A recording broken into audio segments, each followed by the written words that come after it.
കസേരയിൽ നീ എന്നെ ഒട്ടും പ്രതീക്ഷിച്ചില്ല അല്ലേ? ആരും പ്രതീക്ഷിക്കാത്തടത്ത് പ്രത്യക്ഷപ്പെടുക, അത് ജോസേട്ടന്റെ സ്റ്റൈലാ. 9 ഫൈനാൻസേഴ്സ് ബാധ്യത അടക്കം ഞാനിങ്ങ് ഏറ്റെടുത്തു. ഒപ്പം നിന്നെയും. അങ്ങനെ ഒരു കരാർ നീ ഒപ്പിട്ടിട്ടുണ്ടേ. ഞാൻ അന്നേ നിന്നോട് പറഞ്ഞില്ലേ, പണത്തെക്കാളും കായികബലത്തെക്കാളും എതിരാളിയെ ജയിക്കാൻ വേണ്ടത് ബുദ്ധിയാ. അസലായി, നന്നായി. പക്ഷെ ഇതുകൊണ്ടൊന്നും എന്റെ ജോസേട്ടൻ ജയിച്ചു എന്ന് വിചാരിക്കണ്ട. എന്റെ വിജയങ്ങളുടെ കണക്ക് ഈ നഗരത്തിലെ മണൽത്തരികൾക്ക് വരെ അറിയാം. ഇതെന്റെ തട്ടകവാ.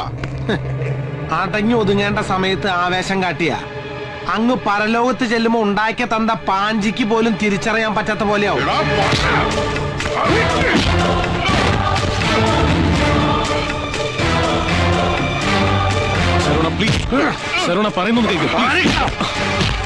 നിന്റെ മൂസാക്കയുടെ പ്രായമുള്ളതുകൊണ്ട് മാത്രം നിന്നെ ഞാൻ വെറുതെ വിടണേ. ഇനിയെങ്ങാനും നീ എനിക്കിട്ട് പണിയാൻ വന്ന സാക്ഷാൽ പഴനിമുരുകനാണ് സത്യം. നിന്നെ ഞാൻ നിർത്തി കത്തിക്കും കേട്ടാ.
ഒന്ന് റെസ്റ്റ് ചെയ്തതിനു ശേഷം ഡിസ്ചാർജ് ചെയ്യാം. പോലീസ് കംപ്ലൈന്റ് വേണ്ട സാർ. മൂസാക്കി വിവരം അറിയിക്കട്ടെ? അറിഞ്ഞാൽ ആ പാവാകെ വിഷമിക്കും. വേണ്ട. എന്തിനാ പരാതിയില്ലാന്ന് പറഞ്ഞത്? കഴിഞ്ഞത് കഴിഞ്ഞു. ഇനി പോലീസ് കേസ് കൊണ്ടൊന്നും ഒരു പ്രയോജനമില്ല. അത് പറ്റില്ല. ആരോ മനഃപൂർവ്വം ചതിക്കാൻ വന്നതാ. ആരായാലും കണ്ടുപിടിച്ചേ പറ്റൂ. ആരാ എന്താന്നൊക്കെ അന്വേഷിക്കാൻ പോയല്ലേ പിന്നെ ഞാൻ ആ പഴയ പണി തുടരേണ്ടി വരും. ഇയാള് കുറച്ചു മുമ്പല്ലേ പറഞ്ഞേ എല്ലാം ഉപേക്ഷിക്കാൻ. സ്വന്തം നിലനിൽപ്പിന് അത്യാവശ്യം അടിയിടിയൊക്കെ ആവാം. അടിച്ചവനെ തിരിച്ചടിക്കും. സ്വന്തം നിലനിൽപ്പിന് അത്യാവശ്യം അടിയിടിയൊക്കെ ആവശ്യം അടിയിടിയൊക്കെ.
നമസ്കാരം. നമസ്കാരം നമസ്കാരം. എന്താ വൈകിയത്?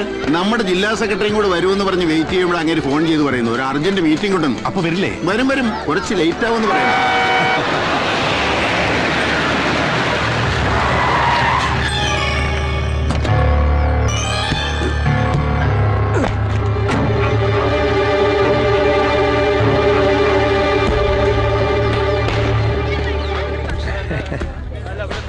ജോസേന്റെ പേരക്കുട്ടിയുടെ പിറന്നാളിന് ഞാനില്ലാതെ എന്താഘോഷം? വിളിക്കാത്ത പാട്ടിൽ നിനക്കെന്താണ് കാര്യം?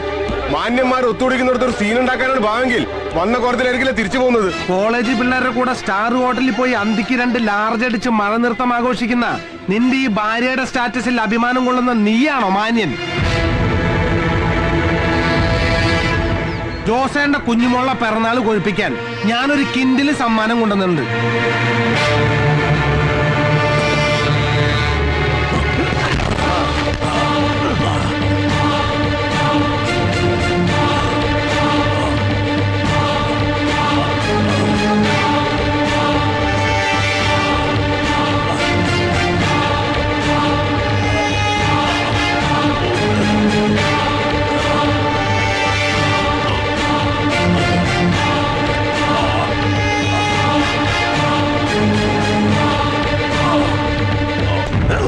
കൊടുക്കണ ജോസേനൊരു സമ്മാനം.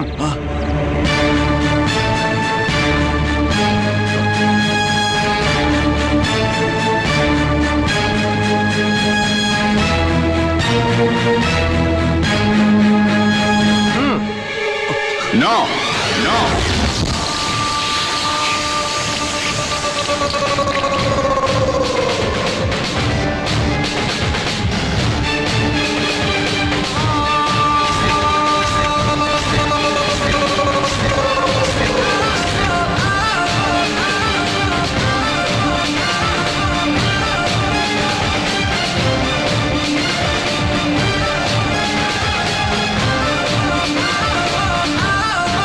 അപ്പന്റെ നേരെ കൈ ഉയർത്താൻ മാത്രം നീ വളർന്നിട്ടില്ലടാ.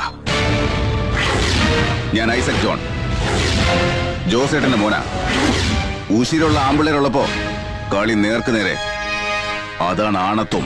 ഇത് നിന്നെ പോലെ ജിമ്മി പോയിട്ട് ഇരുമ്പ് പൊക്കിണ്ടാക്കിയ ശരീരല്ല, കോഴിക്കോട് പാളയം മാർക്കറ്റിൽ അധ്വാനിച്ചുണ്ടാക്കിയ ശരീര. ഇത് വെച്ചൊരു അലക്കാലക്കേണ്ടല്ല. അപ്പനെ കയറി ജോസേട്ടാന്ന് വിളിക്കുന്ന നിന്റെ കളസ അപ്പ കീറും.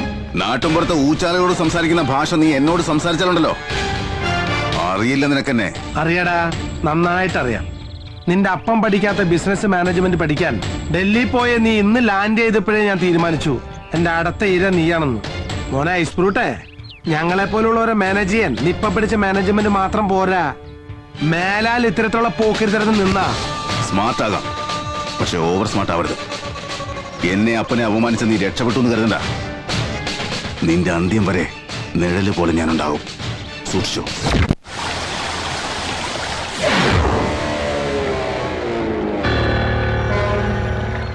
നമുക്കവനെ തട്ടണം ജോസേട്ടാ.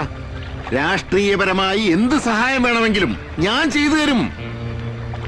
നമുക്ക് ഷക്കീലിനെ വിളിച്ചാലോ? ആരെ? മുംബൈയിൽ നിന്ന് ചോട്ടാ ഷക്കീലിനെ. അയ്യാ, ഒരു ചക്കീല നടു റോഡിൽ തന്റെ വണ്ടി വിളിച്ചുകൊണ്ട് പോയപ്പോ ഈ രാഷ്ട്രീയ സ്വാധീനവും ചക്കീലും ഒക്കെ എവിടെയായിരുന്നു? മുക്കാചക്രത്തിന്റെ വിലയില്ലാത്ത ഉപദേശമായി വന്നിരിക്കുന്നു. ഏടോ അസംബ്ലി ഉറക്കത്തിന് ഉടനെ പിച്ചും പേയും പറയുന്നല്ലോ ഓരോന്ന് വിളിച്ചു പറയാനേ ഇത് നിയമസഭയല്ല. അവന്റെ അമ്മയുടെ ഒരു ഇന്റർസ്റ്റേറ്റ് കൊട്ടേഷൻ ഞാൻ അപ്പോഴേ പറഞ്ഞതാ പാണ്ഡ്യ വിശ്വസിക്കാൻ കൊള്ളുകയാണെന്ന്. ജോസേട്ടാ, ഒരു അബദ്ധം പറ്റിയെന്ന് വെച്ച് പാണ്ഡ്യനെ അങ്ങനെ തള്ളിക്കളയണ്ട. ചതിയിലൂടെ ആണെങ്കിലും അവൻ ശരവണന്റെ പണി തീർത്തിട്ടേ മടങ്ങൂ. വക്കീലെ, താനിനി ആ തമിഴന്റെ വീരഗാഥകൾ പാടണ്ട. സകല ചട്ടമ്പിത്തരങ്ങളുടെ ആൾരൂപമായ ക്രിമിനൽ ലോയറും നഗരം നിയന്ത്രിക്കുന്ന അസിസ്റ്റന്റ് കമ്മീഷണറും കാൽ കാശിന് വിലയില്ലാത്ത കുറെ കവല ചട്ടമ്പകളും കൂടി എന്റെ അപ്പന് ബുദ്ധി ഉപദേശിച്ചത് എന്തുണ്ടായി? നിങ്ങളൊക്കെ കൂടി ഗോകുലം വീടിന് ഡീൽ തുടങ്ങിയിട്ട് കാലം കുറെ ആയല്ലോ.